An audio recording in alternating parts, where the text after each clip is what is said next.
Hello दोस्तों, welcome to my study channel Fixed Academy. आज हम डिस्कस करने वाले हैं जीके जीएस की मोस्ट इंपॉर्टेंट क्वेश्चन जो आपकी आगामी प्रतियोगी परीक्षा में बहुत महत्वपूर्ण साबित होंगे। तो आइए शुरू करते हैं। हमारा फर्स्ट क्वेश्चन है, ब्रिटेन और फ्रांस के बीच कौन सी जल संधि स्थित है? तो दोस्तों हमारा राइट ऑप्शन है ऑप्शन सी, डोवर जल संधि। डोवर जल संधि ब्रिटेन और फ्रांस के बीच में स्थित है। अन्य ऑप्शन को डिस्कस करें तो ये कुछ प्रसिद्ध जल संधि है जिसे आप अपनी कॉपी में नोट कीजिएगा या इसका स्क्रीनशॉट भी लेके अपने पास रख सकते हैं। युकाटन जल संधि, युकाटन जल संधि क्यूबा में है। और कुक जल संधि, कुक जल संधि न्यूजीलैंड में है, जो न्यूजीलैंड के उत्तरी भाग और दक्षिणी भाग को जोड़ती है। कुक जल संधि नॉर्थ चैनल आयरलैंड और इंग्लैंड के बीच में है।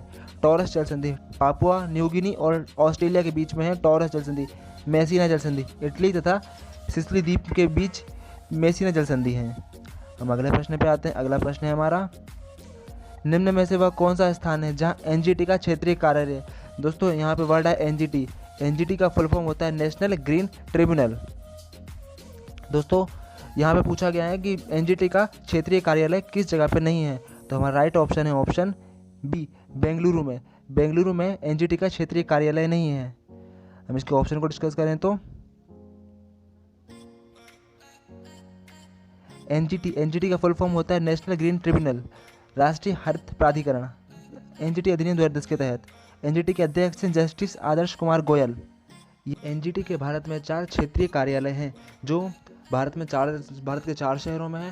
पहला है चेन्नई में, दूसरा भोपाल में, तीसरा कोलकाता में और चौथा पुणे में। ये 4 क्षेत्रीय कार्यालय हैं एनजीटी के। हम अगले प्रश्न पे आते हैं। अगला प्रश्न है हमारा, भारत में महात्मा बुद्ध की लेटी हुई सबसे बड़ी प्रतिमा कहाँ बनाई जाएगी? तो हमारा राइट ऑप्शन है ऑप्शन बी, बोधगया। बोधगया में महात्मा बुद्ध की लेटी हुई प्रतिमा, भारत की सबसे बड़ी लेटी हुई प्रतिमा बनाई जाएगी। दोस्तों यहाँ पे शब्द आया महात्मा बुद्ध। तो महात्मा बुद्ध के बचपन का नाम था सिद्धार्थ। महात्मा बुद्ध के जन्म हुआ था लुम्बिनी, नेपाल में। बुद्ध का पिता का नाम शुद्धोधन था, इनकी माता का नाम महामाया था। गौतम बुद्ध के घोड़े का नाम था कथक। गौतम बुद्ध को ज्ञान की प्राप्ति हुई थी बोधगया में। और गौतम बुद्ध की जो मृत्यु हुई थी वो हुई थी कुशीनगर में।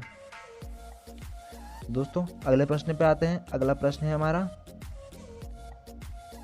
एनीमिया मुक्त भारत सूचकांक में शीर्ष स्थान पर कौन सा प्रदेश है? एनीमिया मुक्त भारत सूचकांक में शीर्ष स्थान पर कौन सा प्रदेश है? तो हमारा राइट ऑप्शन है option B, Haryana. Haryana anaemia मुक्त भारत सूचकांक के शीर्ष स्थान पर है। दोस्तों टैप वाटर रैंकिंग में शीर्ष स्थान पर है महाराष्ट्र। और नीति आयोग द्वारा गुड गवर्नेंस इंडेक्स में प्रथम स्थान पर है तमिलनाडु। दोस्तों हम अगले प्रश्न पे आते हैं। अगला प्रश्न है हमारा, हाल ही में किस देश में चक्रवात का नाम यास रखा गया है? तो इसका राइट ऑप्शन है ऑप्शन डी, थाईलैंड। थाईलैंड ने अभी एक चक्रवात का नाम यास रखा है। दोस्तों अगर आपको हमारी दी गई जानकारी पसंद आती है तो वीडियो को लाइक कीजिए, शेयर कीजिए और चैनल को सब्सक्राइब कीजिए। तो आते हैं अगले प्रश्न पे। अगला प्रश्न है हमारा,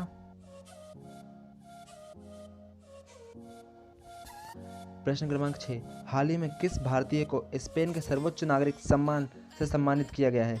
तो हमारा राइट ऑप्शन है ऑप्शन सी, अमर्त्य सेन। अमर्त्य सेन को स्पेन के सर्वोच्च सम्मान से सम्मानित किया गया है। अगले प्रश्न पे आते हैं। अगला प्रश्न है हमारा, क्वाड समूह की स्थापना कब हुई थी? तो हमारा राइट ऑप्शन है ऑप्शन ए, सन 2017 में। 2017 में क्वाड समूह की स्थापना हुई थी। क्वाड 4 देशों का एक समूह है। 4 देशों का एक समूह है जिसमें भारत भी है। क्वाड का फुल फॉर्म होता है क्वाड्रिलेटरल सिक्योरिटी डायलॉग। क्वाड के सदस्य देश हैं भारत, अमेरिका, जापान और ऑस्ट्रेलिया। क्वाड के सदस्य देश हैं ये। अगले प्रश्न पे आते हैं। अगला प्रश्न है हमारा, तीस्ता नदी विवाद भारत और किस नदी के बीच में है? तो हमारा राइट ऑप्शन होगा ऑप्शन बी, बांग्लादेश। तीस्ता नदी विवाद भारत और पाकिस्तान के बीच में है। भारत और पाकिस्तान के बीच में है सिंधु नदी विवाद। भारत और पाकिस्तान के बीच सिंधु नदी विवाद भारत और पाकिस्तान के बीच में है। काली नदी विवाद भारत और नेपाल के बीच में है। अगले प्रश्न पे आते हैं। अगला प्रश्न है हमारा, विश्व खाद्य पुरस्कार 2021 किसे मिला है? तो हमारा राइट ऑप्शन होगा option A, Shakuntala. Miss Shakuntala को विश्व खाद्य पुरस्कार 2021 से सम्मानित किया गया है। दोस्तों, आशा करते हैं आपको आज के हमारे महत्वपूर्ण क्वेश्चन पसंद आए होंगे। इसे देखने के लिए धन्यवाद।